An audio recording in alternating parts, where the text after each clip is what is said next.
164वां सर्ग जीव भाव और जगत भाव के मार्जन द्वारा ब्रह्म भाव के उद्गमन से जीव और जगत में ब्रह्म सरसता का प्रसादन। उनमें सर्वप्रथम जीव भाव को मिटाने के लिए श्री वशिष्ठ जी आरंभ करते हैं। श्री वशिष्ठ जी ने कहा, वत्स श्री रामचंद्र जी, चारों ओर से परिपूर्ण चिद्रूपी सूर्य के मंडल का अंदर स्फुरण होने पर जगत में प्रसिद्ध सकल जीवाणु चिद्रूप सूर्य के तुल्य है, यानी अग्नि और पुल्लिंगों की तरह समान प्रकाशन स्वभाव वाले हैं। इस कारण चिद्रूपी सूर्य की अनयोतात्मा सिद्ध हुई। हाथ पैर आदि अवयव परस्पर विलक्षण आकार वाले हैं और उनका स्वभाव भी भिन्न दिखाई देता है, और उधर अवयवी की रूपरेखा बनावट अवयवों से भिन्न होती है, अतः उसमें परस्पर भेद और अवयवी भाव लोक में प्रसिद्ध है। किंतु जीव ब्रह्म के अत्यंत तुच्छ होने पर उसमें न तो भेद है न लोक सिद्ध अवयवी भाव भी है। यदि ऐसी बात है तो नक्षत्रों का भी आकाश में समान प्रकाशन स्वभाव दिखाई देता है, अतः उनमें परस्पर अभेद तथा तेज की भी निरवता क्यों नहीं होगी। यदि उसके भिन्न देशस्थ होने और प्रकाश में कभी कमी बेसी होने के कारण उसकी परस्पर अभेदात्पत्ति का परिहार करो तो वह परिहार जीवों में भी समान है। इस शंका पर कहते हैं, नक्षत्रों के भेद के समान जीवों का भेद नहीं है, किंतु घड़े मटके आदि के आकाश के भेद के तुल्य औपाधिक भेद है। वह भेदक अंतकरण आदि उपाधिभूत वस्तु में खंडाकार परोक्ष ब्रह्म हूँ। इस ज्ञान को प्राप्त कर अपने उपाधि रूप और उपाधिकृत वेद का त्याग कर देती है। उपाधि वेद के हट जाने पर प्रतिज्ञात अर्थ के जीव ब्रह्म वेद की सिद्धि हो जाती है, अथवा पहले जीवों की अविद्या से परस्पर विरुद्ध धर्मता दिखलाकर ब्रह्मेक वाक्यता के विच्छेद से वेद सा बंध सा अनर्थ सा हुआ। इस समय विद्या से अविद्या का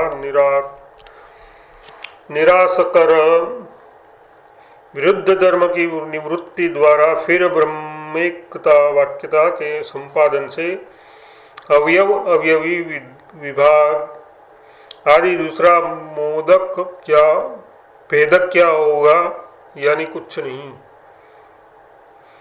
तो क्या विद्यांतकरण देह आदि से भेदावस्थाओं में पहले जीव भिन्न ही थे।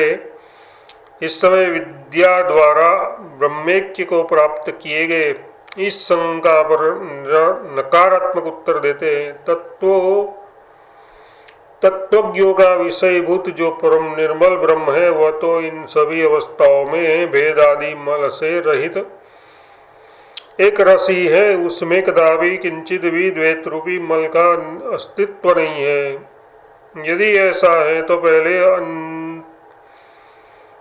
अहंत्व आदि मल का उसमें दर्शन कैसे हुआ। इस पर कहते हैं, जो अज्ञानी की विषयभूत मलिन वस्तु है उसी को वही अज्ञानी ही जानता है।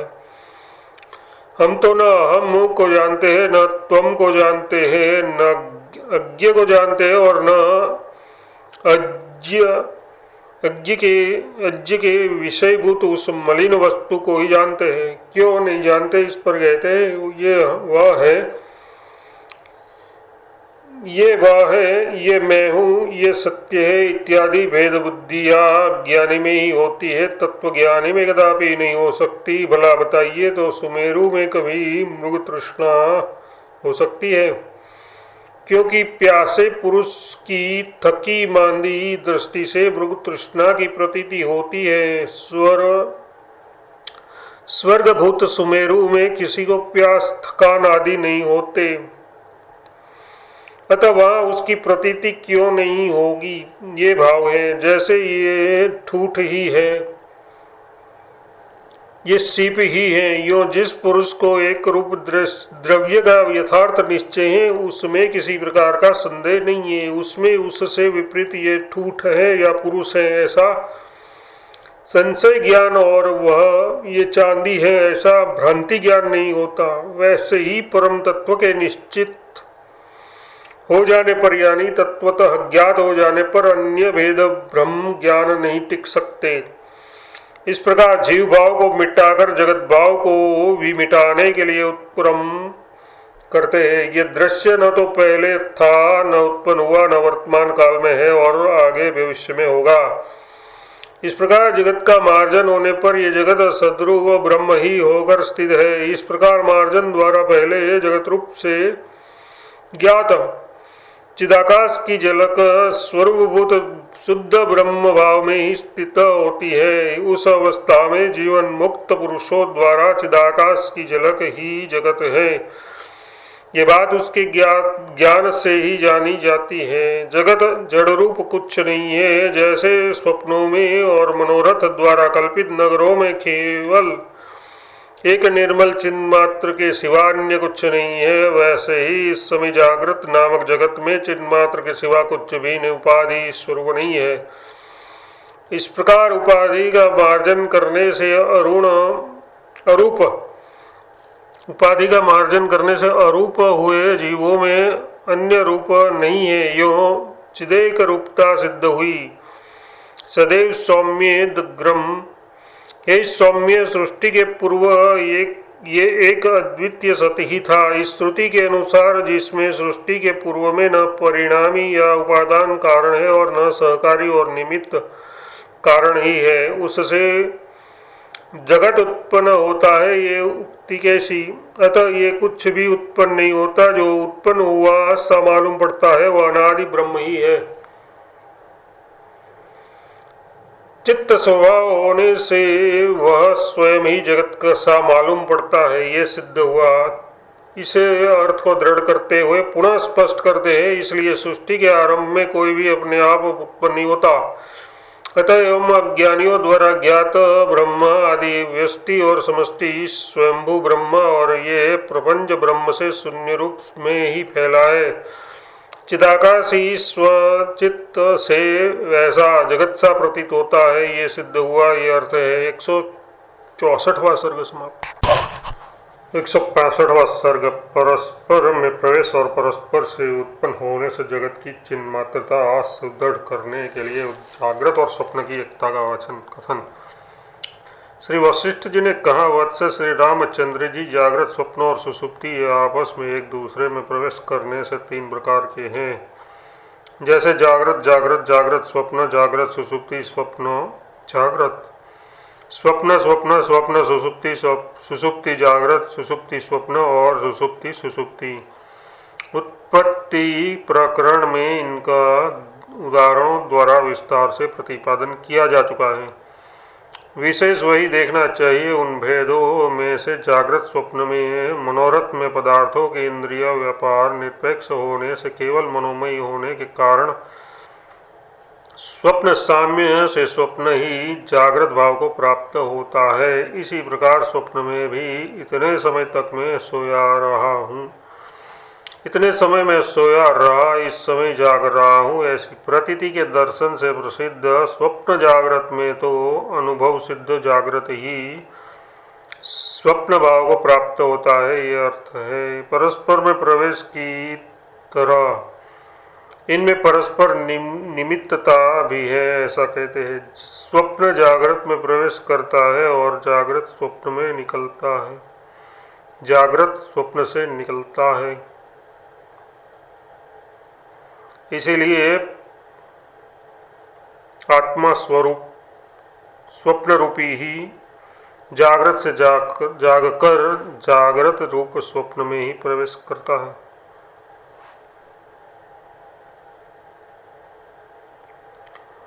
इनमें स्वप्न और जागृत में परस्पर व्याप्त देश संकरणता भी दिखाई देती है, ऐसा कहते हैं। जागृत स्वप्नवान पुरुष जागृत को ही स्वप्न कहता है और स्वप्न जागृत पुरुष स्वप्न को ही जागृत कहता है। यो जागृत में स्वप्न का व्यक्त देश और स्वप्न में जागृत का व्यक्त देश दिखाई देता है। अतः इन दोनों में व्यक्त देश सांकर्य स्पष्ट है। स्वप्न भी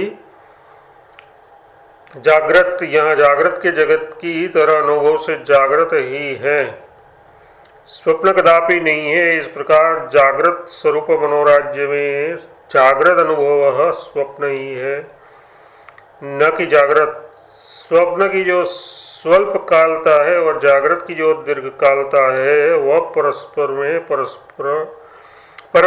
परस्पर का प्रवेश होने पर विपरीत हो जाती है। ये कहते हैं सदा ही जागृत में स्वप्न काल लघु कालात्मक है और वैसे ही स्वप्न काल में जागृत सदा ही लघु कालात्मक है। इस प्रकार परस्पर संकरणता होने पर जो सिद्ध हुआ उसे कहते हैं। इसलिए जागृत और स्वप्न में कदापि कोई भी भेद नहीं है, दोनों में भी एक का अन्य में अनुप्रवेश युक्ति से सत्यमय नहीं है।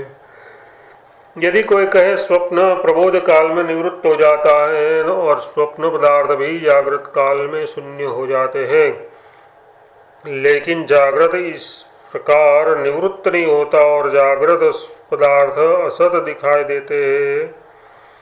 यो जागृत में स्वप्न वैधम्य की शंका का निवारण करते हैं। ये अति भास्वर जागृत रूप स्वप्न मृत्यु के समय परलोक के उदय काल में और आत्यंतिक द्वैत निवृत्ति रूप स्वप्न पदार्थ बोधकाल में और सुषुप्ति काल में भी शून्य ही रहता है। इसलिए जागृत का स्वप्न के साथ सामर्थ्य ही है, वैधम्य नहीं है।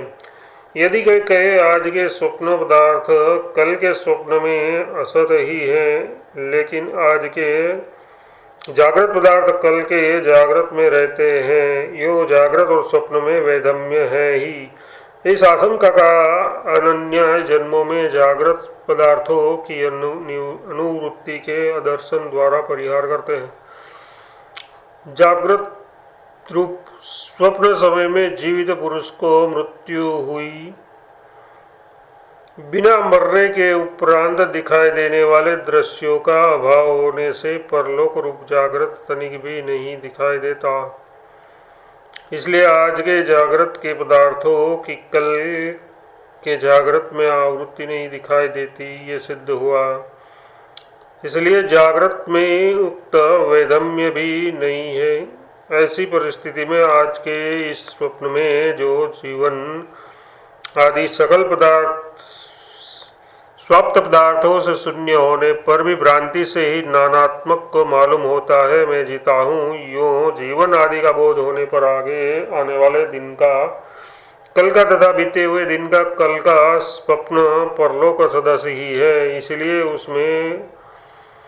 उसमें का कोई पदार्थ यहाँ इस स्वप्न में अनुवर्तमान नहीं दिखाई देता, ये अर्थ है। जैसे स्वप्न में तीनों जगत केवल चित्त चमत्कार रूप है, वैसे ही सृष्टि से लेकर त्रिजगत का अंतःकरण में केवल चित्त चमत्कार रूप से स्फुरण होता है। जागृत की स्वप्न के साथ एकता होने पर जागृत के पृथ्वी आदि की स्वप्न पृथ्वी आदि पदार्थों की भांति निराकरता और असत्यता स्पष्ट है, ऐसा कहते हैं।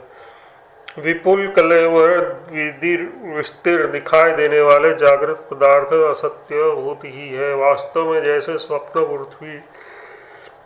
पृथ्वी में आकारवत्ता नहीं है, वैसे ही जागृत में भी ये आकारवत्ता है ही नहीं। जैसे स्वप्न में नाना रूप से दीप्यमान होने पर भी जगत स्वप्न जगत शून्य ही है, वैसे ही जागृत में भी ये सारा जगत चिदात्मक आकाश ही है। चिदाकाश में जो ये जगत स्फुरित होता है, ये सूर्य आदि के तेज की प्रभा के समान चिदाकाश का स्वभाव है।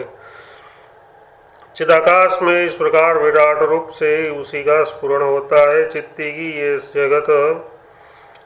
की ये जगत नामक स्वाभाविक ही चमत्कृति है। यह आकाश में, दीवार में, परमाणुओं में, जल में और स्थल में खूब चमकती है।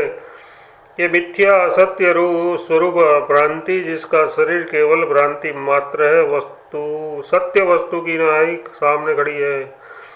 इस जगत भ्रांति के प्रति कौन सा आग्रह है? इसके प्रति आग्रह करना अनुचित है, ये अर्थ है। ग्रहिता मतलब ग्रहण करने वाला, ग्रहण और ग्राह रूप जगत सत ही है। उक्त जगत अधिष्ठान सत्ता से सत्ता हो अथवा असत ही हो, सत हो या अथवा सत्ता से सत हो अथवा असत ही हो, इस विषय में एकतर पक्ष के व्यवस्थापन में दुराग्रह का क्या प्रयोजन है? ये भाव है। अज्ञानवश एक पक्ष में अभिमान भ्रांति होती है। इस समय इसका तत्व आपको यथार्थ रूप से ज्ञात हो ही चुका है। ये इस प्रकार को हो, अन्य प्रकार का हो अथवा नहीं हो, इस विषय में कौन सा भ्रम है? और इस तुच्छ भोग में फल का आग्रह ही क्या है? इसलिए विविध कल्पों के लिए प्रयोजन ही नहीं है। 165वां श्लोक।